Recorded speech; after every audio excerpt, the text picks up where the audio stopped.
नमस्कार मेरे प्रिय भाई और बहनों, यंग ऑडियो चैनल में सुस्वागतम। आप सुन रहा है rich dad poor dad of Robert T Kiyosaki. Robert T Kiyosaki के दो पिता हैं, जिनमें से एक अमीर है और एक गरीब है।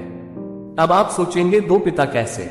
एक उनके जन्मदाता है जो कि गरीब थे, और दूसरे पिता उनके बेस्ट फ्रेंड के पिता थे, जिन्हें रॉबर्ट अपना पिता मानता था।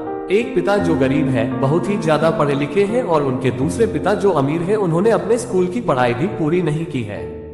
दोनों ने अपनी जिंदगी में बहुत कड़ी मेहनत की थी और दोनों ही अपने क्षेत्र में सक्सेस भी प्राप्त की थी। पैसों को लेकर उन दोनों की राय भी बिल्कुल अलग थी।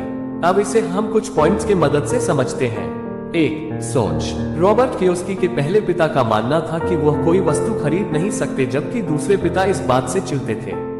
दूसरे पिता रॉबर्ट को हमेशा समझाते थे कि तुम किसी चीज को कैसे खरीद सकते हो, इस बारे में सोचो। पहले पिता की सोच नकारात्मक है, वहीं पर दूसरे पिता की सोच प्रश्नवाचक है।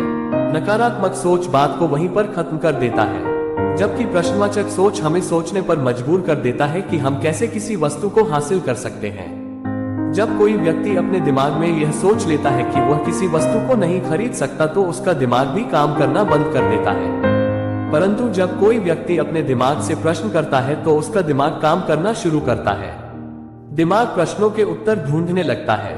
इसका मतलब यह है कि दिमाग को नकारात्मक चीजों से दूर रखो और दिमाग को उसका काम करने दो। इससे दिमाग एक्टिव रहेगा और धीरे धीरे स्ट्रॉन्ग हो जाएगा।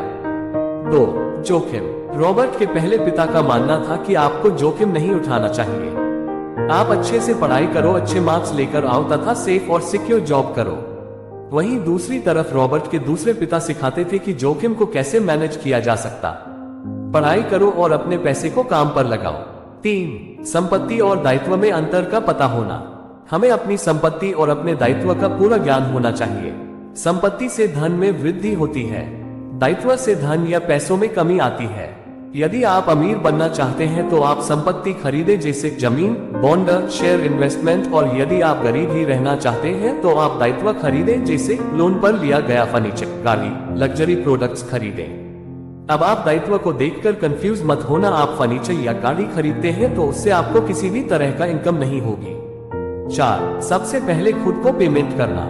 रॉबर्ट के दूसरे पिता रोबोट को यह बात समझाई कि सबसे पहले आप अपनी कमाई का एक हिस्सा अपने लिए रखें और उन पैसों से अपने लिए ऐसी संपत्ति खरीदे जो आपको आय प्रदान करे। 5, गलतियों से सीख लेना। रॉबर्ट के दोनों पिता नहीं उन्हें यह बात सिखाई थी कि यदि आप एक बार गलती करते हैं तो उस गलती की पुनरावृत्ति दोबारा नहीं करें, बल्कि उससे सीख ले और अपनी लाइफ में आगे बढ़े।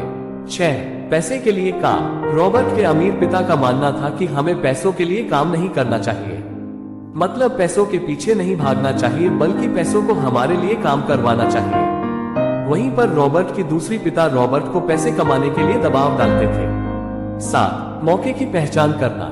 सभी को सही मौके की पहचान करना आना चाहिए। यदि आप सही मौके को नहीं पहचान पा रहे हैं तो आप कभी भी अमीर नहीं बन सकते हैं। उदाहरण, एक आदमी एक सड़क से गुजर रहा था। वहां पर कुछ घर के सामने बोर्ड लगा हुआ था जिस पर लिखा था हाउस फॉर सेल। उस समय मंदी का दौर चल रहा था, पर वह आदमी बिना घबराए हुए इस मौके को अपने हाथ से नहीं जाने देता है और एक अच्छा खासा घर बहुत ही कम कीमत में खरीद लेता है।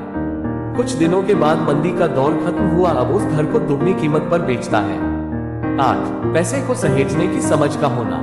वैसे तो सभी लोग पैसे को सहेज कर रखते हैं, पर यहाँ पर सहेजने का अर्थ अपने अलमारी या गुल्लक में अपने पैसों को रखने से नहीं है। यहाँ पर सहेजने का अर्थ है अपने पैसे को ऐसी जगह इन्वेस्ट करना जिससे कि आय होती रहे। साथ ही साथ यह भी ध्यान रखना कि पैसे को ऐसी जगह खर्च ना किया जाए जिससे किसी भी तरह का इनकम ना हो। इस बात से फर्क नहीं पड़ता है कि आप कितना पैसा कमा रहे हैं, बल्कि इस बात से फर्क पड़ता है कि आप उन पैसों को कहां और कैसे खर्च करते हैं। धन्यवाद। ऐसे और किताब सुनने के लिए हमसे जुड़े रहे।